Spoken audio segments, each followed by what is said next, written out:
My sister announced my miscarriage at my housewarming party, so I exposed her affair at her vow renewal. She grabbed the microphone during my best friend's welcome toast and told everyone about my recent loss before I had the chance to heal privately. The housewarming was supposed to be perfect. We'd finally bought our dream home after years of saving, and I'd specifically told my immediate family that I needed time before discussing personal matters. I'd miscarried just 3 weeks earlier and was still processing the grief. My sister Victoria knew this because I'd confided in her at the hospital when she demanded to know why I was there. Everything was going beautifully until the toast began.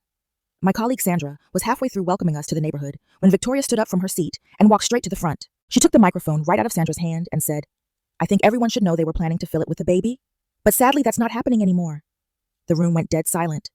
Half a guest looked stricken, while the other half seemed confused and uncomfortable.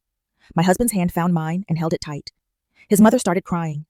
Our new neighbors exchanged awkward glances. This wasn't the first time Victoria had done something like this.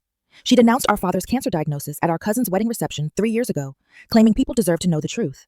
Victoria stood there with a sympathetic expression going on about how loss makes us stronger and how I shouldn't hide my pain.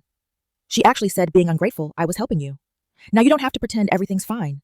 When I told her she'd violated my privacy during an already devastating time, she rolled her eyes and said I always made everything dramatic. My parents took her side and told me Victoria meant well. My mom actually said she was trying to create a support system for you. The worst part was fielding condolences from my new neighbors for months afterward. Victoria posted about pregnancy loss awareness on social media and tagged me in everything. What should have been a private healing journey became public property. 6 months later, I started noticing things were off with Victoria. She was constantly on her phone during family dinners, smiling at texts, and quickly darkening the screen when anyone looked. When her husband Marcus suggested they renew their vows for their 10th anniversary, she seemed almost panicked before agreeing.